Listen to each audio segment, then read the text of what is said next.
Selamat pagi Pak, perkenalkan nama lengkap saya Yulia Venansiana Onsa dengan NIM 1903030045,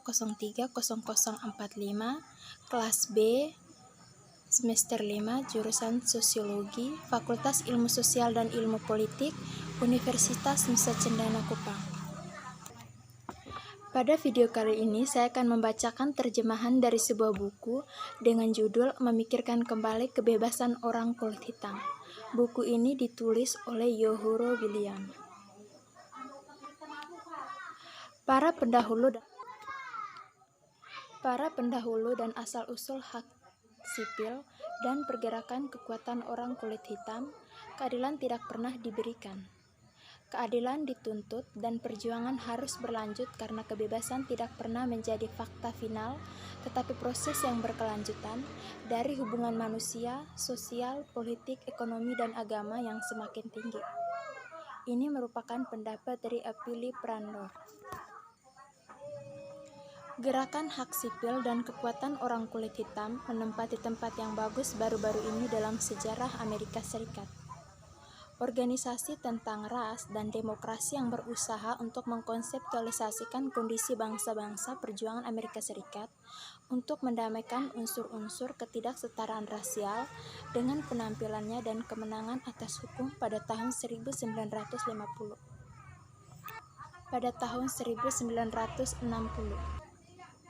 Mahkamah Agung Amerika Serikat mengambil bagian penting dalam Undang-Undang Hak Suara pada tahun 1965 yang dirancang untuk melindungi hak ras kulit hitam. Simpanas tahun 2013 mengangkat keprihatinan serius di antara banyak mantan aktivis gerakan tentang stabilitasi dan warisan perubahan yang mereka perjuangkan.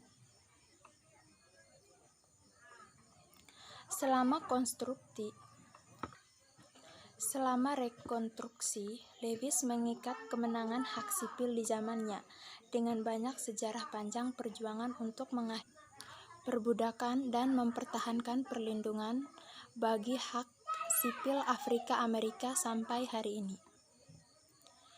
Pengamatannya menggambarkan salah satu dari arah baru dalam berpikir tentang gerakan hak sipil sebagai kejadian unik dan fase dari kebebasan.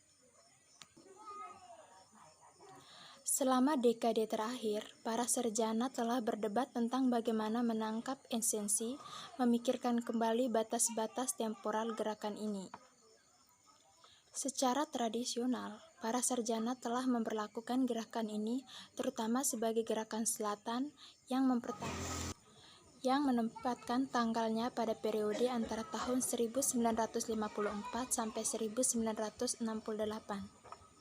Di sana tentunya ada batasan signifikan yang diilustrasikan oleh anggota Kongres Levi Strauss dalam mengkonseptualisasikan gerakan dengan cara ini. Para sarjana mulai berusaha untuk menempatkannya dalam konteks yang jauh lebih besar dari apa yang sejarawan Claiborne Gerson menyebut perjuangan kebebasan hitam modern yang bersifat nasional dan mendunia.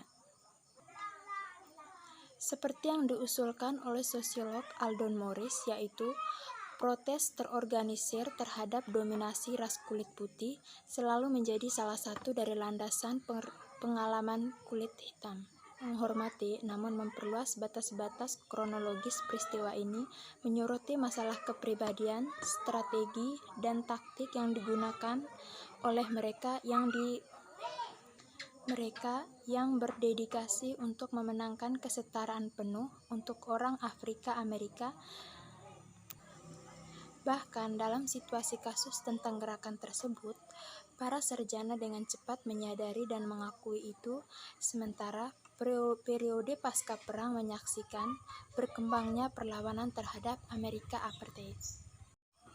Pada tahun 1991, Profesor Universitas Howard Arnold Taylor menyamakan kepahlawanan fase gerakan hak sipil ke Perang Saudara Kedua.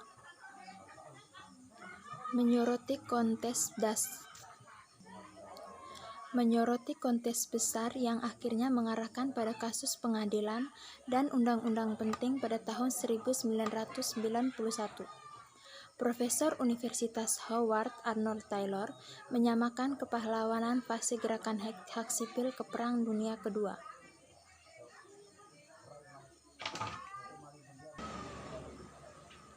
Dewan Pendidikan dan Undang-Undang Hak Sipil pada tahun 1964, Taylor mengusulkan mengukur kemajuan gerakan melalui kampanye yang paling menonjol. Meskipun demonstrasi terjadi, seluruh sejarawan Amerika Serikat umumnya berfokus pada pertempuran utama yang terkait dengan organisasi besar seperti SNCC dan pemimpin seperti Pendeta Dr. Martin Luther. Salah satu alasan utama keputusan Brown terus berdiri sebagai salah satu dari titik awal untuk pergerakan itu berasal dari serangan balik yang dihasilkannya. Banyak tindakan terbuka yang diambil oleh pejabat selatan untuk mencegah Brown, seperti melarang NAACP, juga berusaha mencegah Black perorganisasian dan mobilisasi. Montgomery membuktikan orang kulit hitam juga bisa melakukan aksi protes langsung. Montgomery, Alabama, 1955-6. Sebagai pertempuran besar pertama dari Perang Dunia Kedua, penyelenggaraan menyerukan boikot yang telah digunakan di masa lalu untuk menantang apartheid selatan dan segregasi rasial. Selama puncak gerakan, pencarian kewarganegaraan kelas 1 bersatu dalam proses koalisasi yang berbeda dan beragam dari aktivis, cendekiawan, serikat pekerja, veteran, dan orang-orang dari seluruh mereka berbagai tujuan yang sama, metode dan cara untuk mencapainya jauh dari seragam. Yang kedua, Albany Georgia, 1961-2.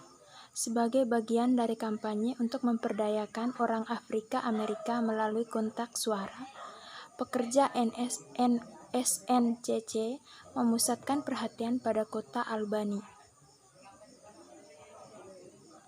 Dengan orang Afrika Amerika membentuk sekitar 40% dari kota populasi, Albany tampaknya pilihan yang paling logis dan strategis. Pekerja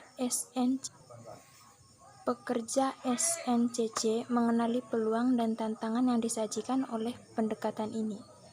Seperti di komunitas lain, SNCC menjangkau kaum muda untuk melibatkan mereka dalam proses aksi langsung tanpa kekerasan.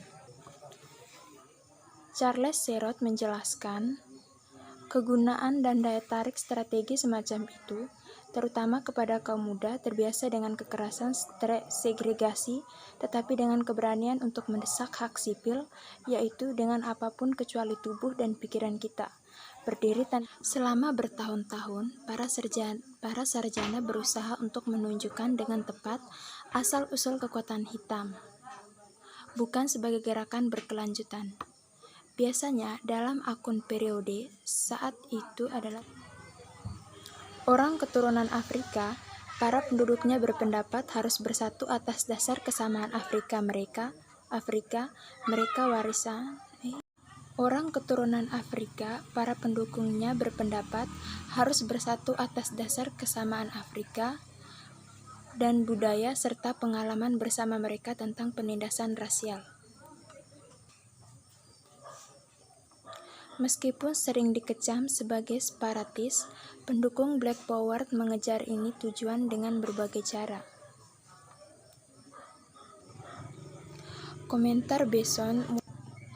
Komentar Beson muncul di akhir Afro-Asia pertama di konferensi yang diadakan di Bandung, Indonesia pada tahun 1955.